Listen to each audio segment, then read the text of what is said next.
Tonight, I'm going to show you some critical things that you need to know about woodworking tools so you don't cut off your fingers. When I'm building stuff in my shop and using power tools, there's a lot of risks involved. But over time, I've developed some specific rules so that I can stay safe no matter what tool I'm working with. The first thing you need to think about when you're cutting with any tool is the direction of the blade. Now this is critical because the direction the blade is going is going to be the way the wood wants to go too. So for instance, on a table saw, the blade is spinning towards you. That means that the blade is trying to push the wood back towards you.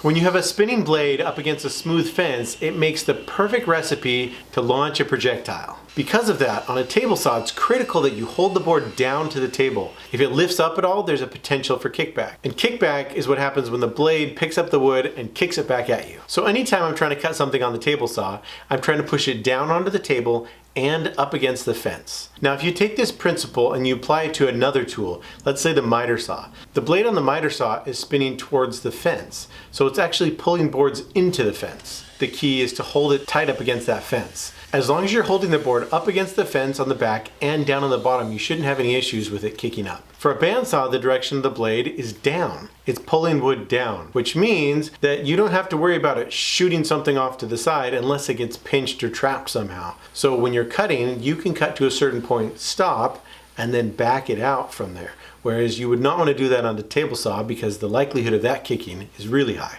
On a scroll saw, the blade's going up and down. So you need to hold the board down onto the scroll saw so that when it pulls up, it's not going to start bouncing the wood. For a sander, the direction of the blade is the direction the belt's spinning. And I think many of us have had situations where we weren't holding something tight enough and the sander belt shot it off the back. That's again because the direction of the blade or the direction of the cutting surface is trying to pull the wood in that direction.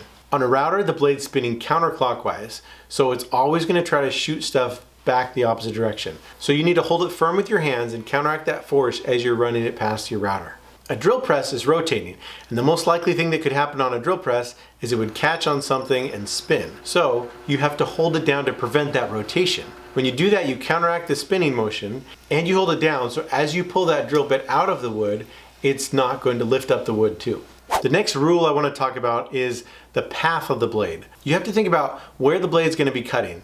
Am I moving my hand into the path of where that blade will be cutting? You don't ever want to have anything in that path. As you're pushing something into a table saw, into a bandsaw, a miter saw, anything like that, you want to make sure that you are out of the way of that path. That's why most tools have red or yellow areas marked right around the blade. That's kind of the stay out zone. You don't want to go anywhere near that, and you don't want to be in that path. So even if I'm making a cut and I'm not to the blade yet, I'm still going to keep my hands out of that path of the blade. The next rule that I have going through my head as I'm making any cut is pinch points. Now these are the places where a piece of wood could twist or catch or get stuck in a spot that would pinch it against the blade and cause it to shoot out. When I was in middle school shop class, I learned about pinch points the hard way. I was ripping down a piece of wood that was about 6 inches by 5 inches, and I was running this through the table saw with a push stick. Now this was the first time I'd used a table saw, so I asked the instructor, where do I put the push stick on here? I've got 5 inches width and I've got a 3/4 inch wide push stick. And I think he must have been busy with some other kids or something, because he just kind of glanced over and he said, just put it up against the fence. And I remember at the time thinking,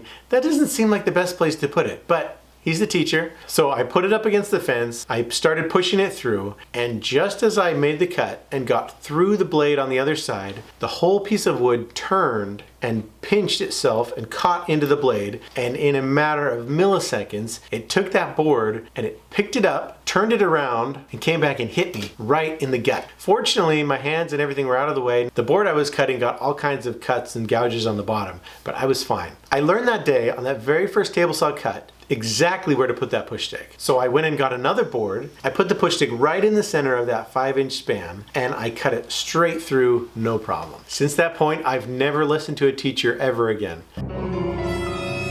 Just kidding, I'm gonna give him the benefit of the doubt because I think he was probably busy with other students too. But I learned that day about the physics of cutting something on the table saw. As you're pushing a board through the table saw, you almost wanna be pushing down and at a slight angle towards the fence, and that way it won't kick back. Most newer table saws now have something called a riving knife, and this little thing on the back of the blade really helps to reduce kickbacks. What it does is prevent the board after you've gone past the blade from veering back into the blade, catching and kicking back at you. Just having a riving knife on your table saw can easily reduce 80% of your kickbacks. Another thing that's critical is to make sure your fence is parallel to your blade, or maybe just slightly towed out a few thousandths away from the blade. That makes it so you don't have a pinching situation where you're pushing the board through and your fence is slowly pushing the wood into the blade, which is going to make it kick back or at least burn the edge. Pinch points can also happen a lot on a miter saw. If you're cutting something that's small or narrow or a funny angle, it can get caught between the blade and the table or something, and it just throws it up in the air. Another example of this is if you're cutting something with a stop on a miter saw. If you have a stop on one side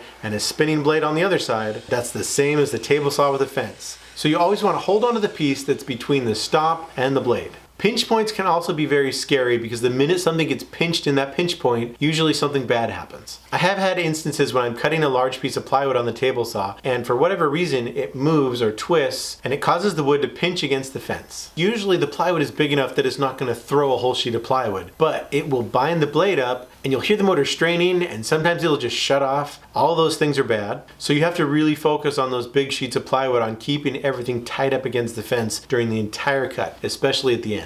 Very closely connected to the path of the blade rule is the where is your momentum going rule. This one is easy to forget because sometimes you're cutting a piece of hardwood that you're pushing really hard to try to get it through the blade and you may not realize that you're actually leaning into the blade. If you're not aware of the way you're pushing and your momentum, the direction you're going, you can very easily lose your balance and fall into the blade or fall onto a board that will twist it and cause an issue with your cut. I always make sure that I have good footing on the ground. My hands are out of the path of the blade. I usually like to have 1 foot forward and 1 foot back so that if I push hard, I'm not going to fall into the blade. This is also important on a bandsaw because especially if you're cutting something that is thicker or like a resaw, you usually have to push a little bit harder. So make sure you're balanced and your momentum is controlled so you don't push yourself into the blade. Another good application of the momentum rule is when you're using a chisel too. Just a regular hand chisel. If they're sharp, which they should be because everybody knows that a dull knife is more dangerous than a sharp knife, then they can easily cut your hand. And it took me twice to learn this, but if you're pushing with a chisel and your other hand is anywhere in the path of that chisel, it's in danger.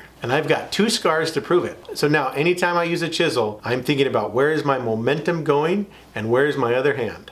Now, after hearing some of this stuff, or maybe already you feel a little bit afraid of certain tools. Most people have certain tools that scare them more than others. It's good to be concerned and to know that this thing can hurt you because that way you respect it and that way you don't get complacent. If you're starting to get really comfortable and you don't really think about the risks anymore, that is a danger zone. You don't want to be there. That's when it's time to step back and think about, okay, I could hurt myself on this. My table saw that I have is a saw stop, which does stop on contact with skin, but I have not changed my table saw habits at all because I've learned on a table saw that didn't have that I had to really focus on the safety. No matter what tool you have and what safety features there are on it, you need to respect that tool still. Now that doesn't mean you should be afraid to use it, but you should definitely have a healthy respect for it. If you have certain tools that you're kind of scared of, I would suggest making sure that you have some kind of really good ear protection. For me, when I hear the loud whine of a router or something like that, it does something that makes me a little bit more stressed out. So when I have good ear protection on and I'm more calm, then I make much better decisions when I'm cutting stuff. The next rule I have is push sticks. For me, anything that I'm ripping that is less than 6 inches on my table saw, I will always use a push stick. And that's just what I feel comfortable with. On a bandsaw, I'll use a push stick if I'm trying to cut something with the fence because usually you're close to the fence and you don't want to put your finger in there. Push sticks are awesome. If you don't have one, you should make one. I've seen some people be like, oh, I don't need a push stick. I'm too cool for that. But it's really stupid because I would much rather cut the push stick up than cut my fingers up. On a router, if I have something small that's like 2, maybe 3 inches away from the blade, I'll use a push stick flat on the table for that.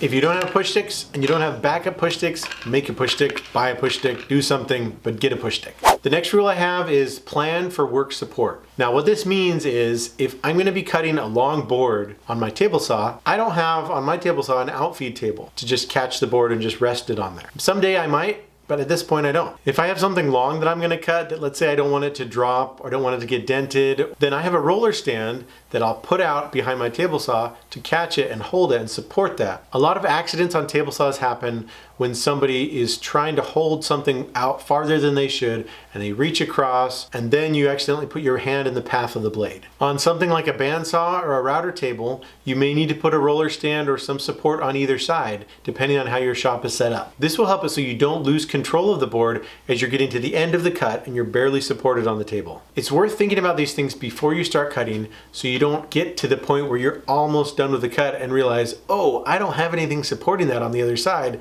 This is going to be tough. Most importantly, if something goes wrong with any power tool in your shop or with any cut you're making, first thing you do is get your hands out of the way. Second thing, shut the tool off. If you can do both at the same time because you have your knee on the table saw off switch and you've got your hand on top and you can let go of both and hit that knee, great. But first, get your hands out of the way. Second, shut it off. In your own shop as you're making stuff, make sure you have your own set of rules that you follow. You can use my rules as a starting point or start your own, but whatever you do, make sure you have things that you check for every time you use your tools. Setting these personal rules for yourself and following them will make it so that when something happens, that you will only have to replace the board and it won't be something worse. Now, go build something and we'll see you next time.